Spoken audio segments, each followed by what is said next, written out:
సినిమాలో చాలా ఫ్లాష్బ్యాక్లు ఉన్నాయి. ఇది స్లమ్ డాగ్ మిలియనీర్ యొక్క జపనీస్ వెర్షన్ లాగా అనిపిస్తుంది.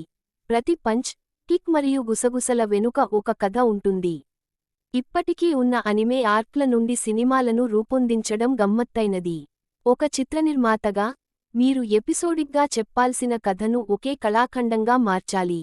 సరిగ్గా చేయకపోతే, కొత్త ఎపిసోడ్ ప్రారంభం కావాల్సిన ప్రతిసారీ యాక్షన్ మరియు ఉత్సాహం తిరిగి నేలపైకి దిగుతున్నప్పుడు అది అస్పష్టంగా అనిపించవచ్చు. అయితే, దర్శకుడు హరువో సోటోజాకి సాధారణ వ్యక్తి కాదు. అతను చాలా కాలంగా డెమన్ స్లేయర్ ఫ్రాంచైజీకి నాయకత్వం వహిస్తున్నాడు మరియు క్రిస్టోఫర్ నోలన్కు వ్యతిరేకంగా తన సొంత చిన్న త్రయం ఉంది. అయినప్పటికీ, అతని ప్రశంసలు మరియు గత క్రెడిట్లతో, సోటోజాకి దాని రన్ అంతటా ఇన్ఫినిటీ కాజిల్ను ఆకర్షణీయంగా ఉంచడంలో చాలా వరకు విఫలమయ్యాడు. అన్నింటికంటే ముందు, ఈ చిత్రం 155 నిమిషాల నిడివి, ఇది దాదాపు ఒక సాధారణ షో యొక్క 5 ఎపిసోడ్లను చూడటం లాంటిది. కొన్ని సందర్భాల్లో పొడవైన సినిమాలు పనిచేస్తాయి. ఇది వాటిలో ఒకటి కాదు. థియేటర్లో మునిగిపోయిన ప్రేక్షకులతో మొదలైన ఈ కథ త్వరలోనే గొనుగుడు మాటలకు దారితీసింది. ఆ తర్వాత థియేటర్లో ప్రజలు బహిరంగంగా మాట్లాడుకున్నారు. ఒకానొక సమయంలో ఇది చాలా హాస్యాస్పదంగా మారింది.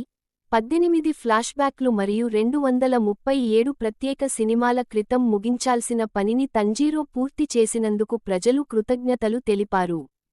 కానీ ఈ కభీ ఖుషీ కభీ ఘమ్ కోడెడ్ సినిమా వాస్తవానికి ఎంతకాలం నడుస్తుందో అర్థం చేసుకోవడానికి, నేను మీకు కొంత నేపథ్యాన్ని అందిస్తాను.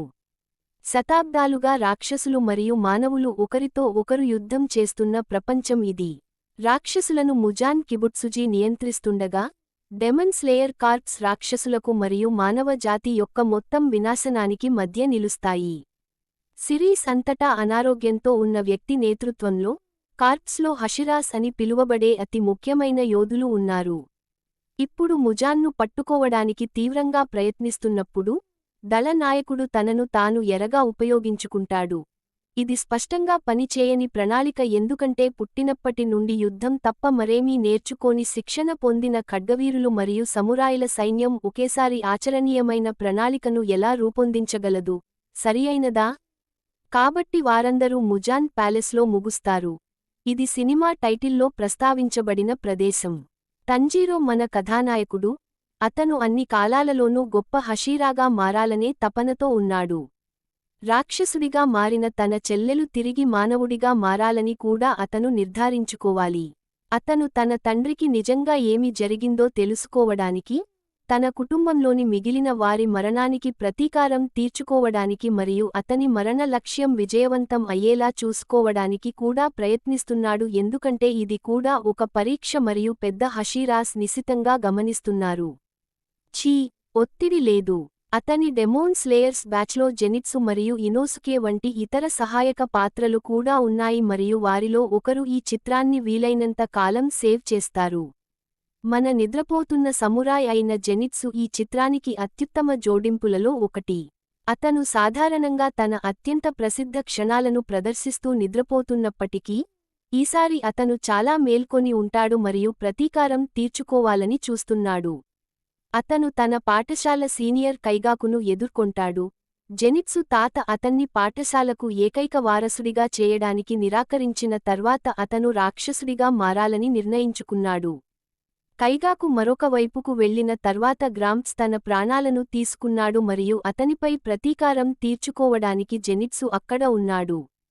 పోరాటం యొక్క ఆర్క్ సాధ్యమయ్యేది మరియు వినోదాత్మకంగా ఉంటుంది, ఎందుకంటే మన హీరో ముందు ఉన్న ముప్పు ఒక సవాలుగా కనిపించేంత భయానకంగా ఉంటుంది కానీ అతని లీక్కు దూరంగా లేదు, అతని విజయం కేవలం ప్లాట్ కవచం యొక్క ఉత్పత్తిగా కనిపిస్తుంది.